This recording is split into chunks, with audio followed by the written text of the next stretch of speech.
सौभाग्यशाली गुरुमुखों, आज सुबह का सत्संग श्री आरती पूजा के बाद का। तो आइए हम सब गुरुमुखजन प्रेम पूर्वक बैठकर इस दिव्य सत्संग का लाभ प्राप्त करें। तो चलिए शुरू करते हैं। बोलो जयकारा। सभी गुरुमुखजन सन्मुख सुशोभित श्री श्री 108 श्री परमहंस दिव्य विभूतियों का ध्यान अपने हृदय मंडल में बसाते हुए एवं श्री हाजिर हजूर सदगुरु दाता दीनदयाल महाराज जी के सुंदर स्वरूप का दर्शन ध्यान करते हुए प्रेम सहित मिलकर बोलिए जयकारा। बोल मेरे श्री गुरु महाराज की जय। गुरुवाणी में वचन आया है कि नानक तिनहि बसंत है, जिन घर वसया कंत, तिनके कंत दिसापुरी, से अहनिश फिरहि जलंत। वसंत उन्हीं गुरुमुखों के लिए कहा गया है जिन गुरुमुखों के दिल में सदैव उनके इष्ट देव का वास है।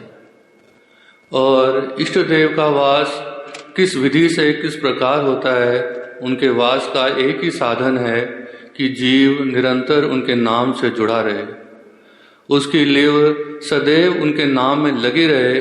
जिन गुरुमुखों की लिव अपने सदगुरु के ध्यान में और उनके नाम में लगी हुई है, उन्हीं के दिल में उनके इष्ट का निवास है।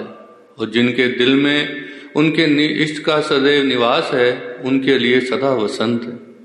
और दुखी अशांत किनको कहा गया है?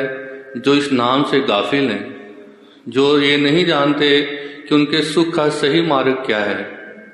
इस संसार में जीव इतना नादान है, इतना भोला है कि वो ये नहीं समझता कि मेरे दुखी और मेरी अशांति का कारण क्या है। वो सोचता है कि संसार के रिश्ते नाते उसके दुख का कारण है। वे सोचता है कि उसकी धन संपदा कम है इसलिए वो अशांत है। वो संसार की बाहरी अवस्थाओं को अपने दुख का कारण समझता है। वो ये नहीं समझ पाता कि जो उसके अंदर भीतर में सदगुरु का निवास स्थान खाली है, जो रिक्त स्थान है, वो उसको अशांत बनाए रखता है। वो उसको बार बार ये प्रेरणा देता है कि तुम्हारे अंदर जो खालीपन है उसको भरो। वो अंदर का खालीपन भरने की बजाय बाहर की चीजों से अपने आप को भरने की कोशिश करता है और सदैव दुखी रहता है। इसलिए महापुरुषों ने कहा है, जिनके कंत दिसापुरी, से अहनिश फिरन जलंत। संसार की विषय वासनाओं की कामना सदैव उसको जलाए रखती है, लेकिन वो समझ नहीं पाता। इसलिए महापुरुष उस जीव पर दया करते हैं और संत रूप धारण करके इस धराधाम पर आते हैं और नाम की दात प्रदान करते हैं, जिससे जीव को ये समझ आ सके कि उसका असली काम क्या है। महापुरुषों को इसलिए महापुरुषों की गिनती इसलिए इस चीज में होती है, उनके लिए शुक्राना इसलिए बार बार अदा किया जाता है कि एक वही हैं जो जीव को सच्ची राह पे डालते हैं, जो उनका असली मकसद जीव को बताते हैं। इसलिए कहा गया है कि महापुरुषों का मिलना ही वसंत है। सदगुरु मिलन वसंत समाना, अति आनंद न जाए बखाना। इसीलिए गुरुमुखों, असली वसंत गुरुमुखों का तभी है जब उनके हृदय में सदगुरु का नाम बसा हुआ है। सदगुरु की छत्र छाया में रहकर, उनकी मौज में, उनकी कृपा में, उनके बताए हुए नियमों में जब हम जीवन की पालना करते हैं, तभी हमारे लिए वसंत है। ये बाहर की जितनी भी ऋतुएं हैं, ये केवल संकेत मात्र हैं। ये हमको ये दर्शाती हैं कि किस प्रकार से हमें अपने जीवन में आनंद धारण करना है।